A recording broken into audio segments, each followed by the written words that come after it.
that intro.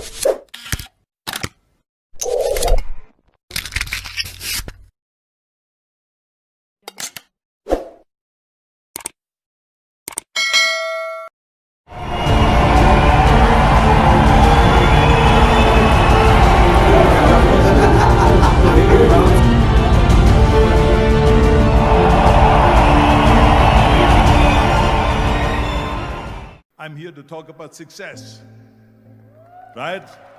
The first rule of success is to have a vision.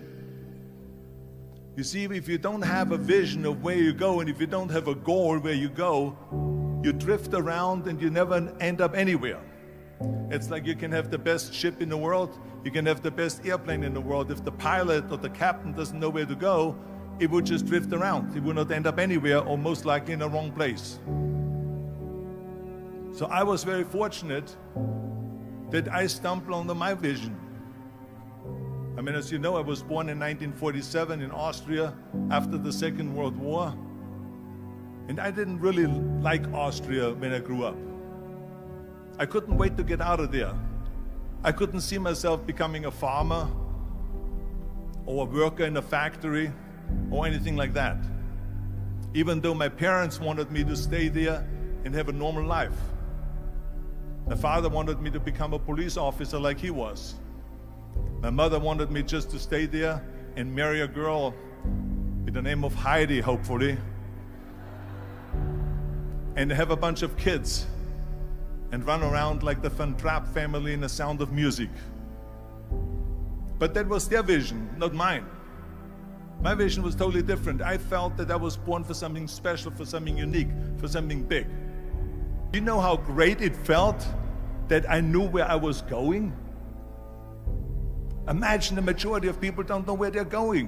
When you have a goal, when you have a vision, everything becomes easy. Because remember that in America, for instance, when you study, you will see the percentage of people that like their jobs. 74% hate their job in America. Now, there is not much different when you come to Europe. The majority of people don't like what they're doing because they're really not doing it because they didn't have a goal and they followed this goal. They just aimlessly drift around, and then all of a sudden there's a job opening, so they get that job because you have to work. But then when you work, it's a chore. It's work. It's not fun. So if you think about, only a quarter of the people really enjoy what they're doing in life. That is unbelievable if you think about it. So I felt so blessed that I knew what I was doing. It's like a medical student that studies and knows he wants to become a doctor. You know where to go. So I knew where to go. So people always ask me, when they saw me in the gym in the pumping iron days, they say, why is it that you're working out so hard? 5 hours a day, 6 hours a day, and you have always a smile on your face. The others are working out just as hard as you do, and they look sour in the face. Why is that?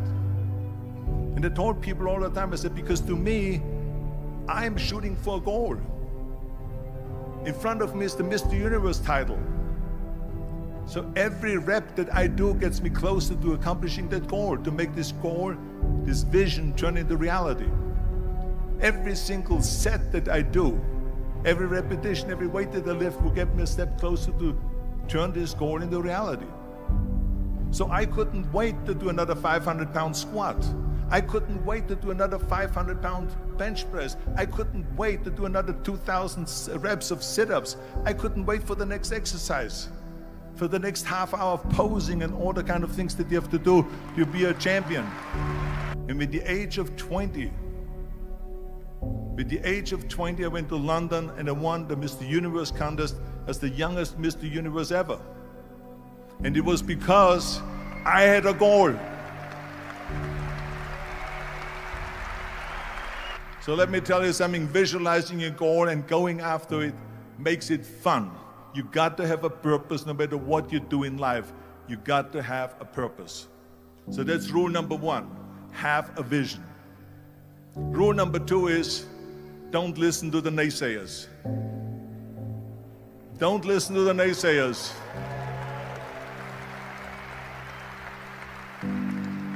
Everything I ever did, the thing that I heard out of people's mouth was, that's impossible.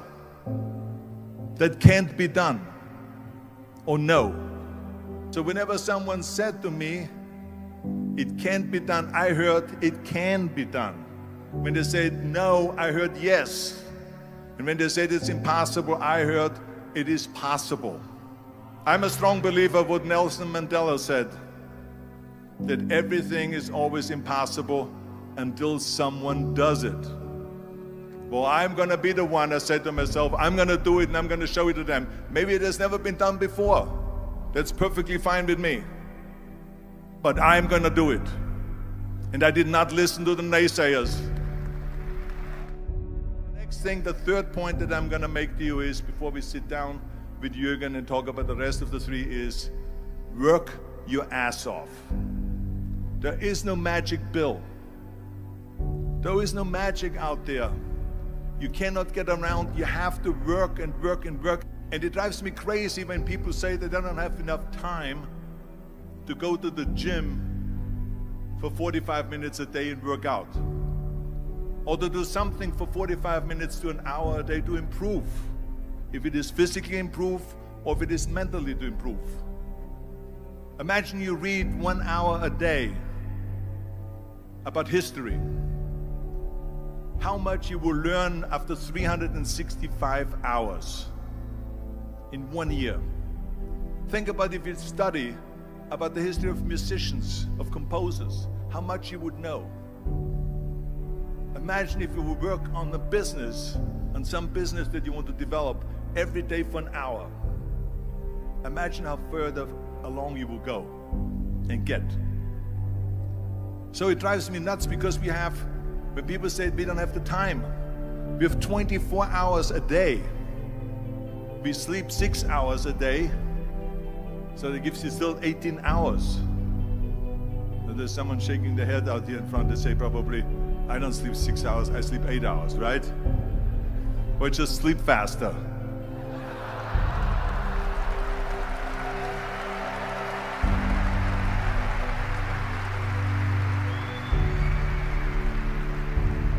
So we have 18 hours a day. The average person works around 8 to 10 hours. So let's assume it's 10 hours, so we have 8 hours left. Then you travel around an hour a day, maybe 2 hours a day. So now you have still 6 hours left. So what do you do with these 6 hours? What do you do with these 6 hours? Then we eat a little bit, then we schmooze a little bit, talk a little bit to people and all that stuff. But you can see how much time there is available if you organize your day. So you got to work hard. I mean, let me tell you something. When I went to America, I went to college. I went and worked out 5 hours a day. And I was working on construction. Because in those days in bodybuilding, there was no money. I didn't have the money for food supplements or anything. So I had to go to work. So I worked on construction. I went to college. I worked out in the gym, and at night from 8 o'clock at night to 12 midnight, I went to acting class 4 times a week. So I did all of that. There was not one single minute that I wasted. I became very friendly with Muhammad Ali in the 70s. And Muhammad Ali worked his butt off. And I saw it firsthand. And I remember that there was a sports writer that was there in the gym when he was working out and he was doing sit-ups. And they asked him, how many sit-ups do you do? And he said, I don't start counting until it hurts. Now think about that. He doesn't start counting his sit-ups until he feels pain. That's when he starts counting. That is working hard. And so you can't get around the hard work. It doesn't matter who it is. As a matter of fact, I believe what Ted Turner said, work like hell and advertise.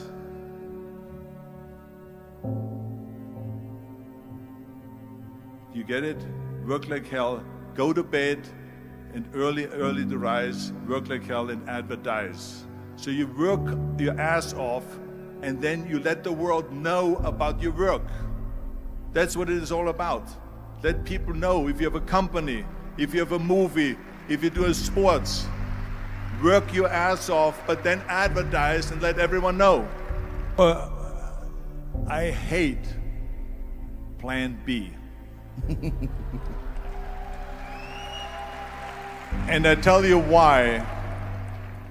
Because we have so many doubters, as I've said earlier, the no-sayers. We have so many of those people that say no and you can't do it, it's impossible. That is okay because we just turn off, as I said earlier, and we listen and we hear the no being a yes. You can't do it, you can do it, and all of that.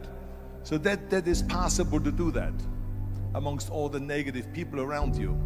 But when you start doubting yourself, that's very dangerous. Because now what you're basically saying is that if my plan doesn't work, I have a fallback plan, I have a plan B. And that means that you start thinking about plan B, and every thought that you put into plan B, you're taking away now that thought and that energy from plan A.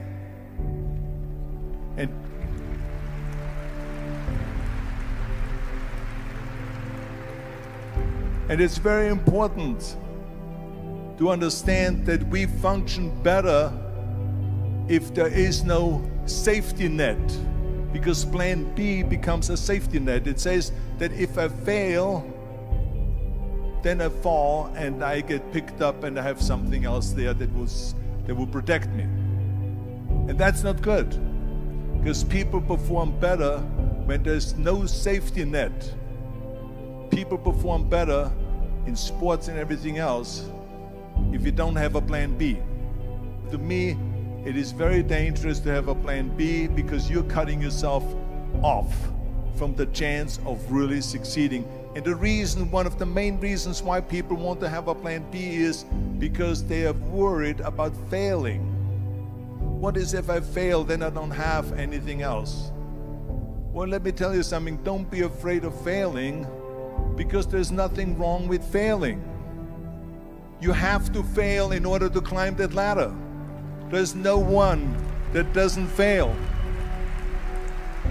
We all fail. It's okay.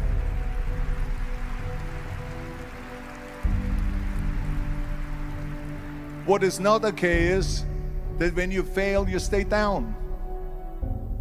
Whoever stays down is a loser.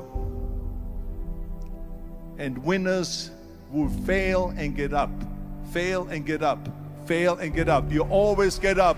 That is a winner. That is a winner. Hey, we all lose. We all have losses. This is okay. And this is why I say don't be worried about losing, because when you're afraid of losing, then you get frozen. You get stiff. You're not relaxed. You got to be, in order to perform well in anything, if it's in boxing or if it is on your job or with your thinking, is only happening when you relax. So relax. It's okay to fail. Let's just go all out and give it everything that you got. That's what it is all about. So don't be afraid to fail. This is one of my 6 rules to success. You can only feel complete as a person if you think about what can you do for your fellow member around you that maybe needs help. I felt like that. Everyone has a different motivation why you get into that. I was an immigrant going to America, and I saw how America was the most generous country in the world. I mean, they opened up their arms to me, they helped me, they invited me for Thanksgiving dinner. The people, they brought me, the bodybuilders in the gym brought me plates to my apartment because I had no plates, I had no silverware, I had no bedware, I had no pillows, I had no blanket, I had no TV, I had no radio, I had nothing. They brought it to my apartment. They helped me. And I saw that firsthand, this generosity in America. And And I said to myself, as an immigrant that is being embraced with open arms, that I need to go and make sure that I give something back.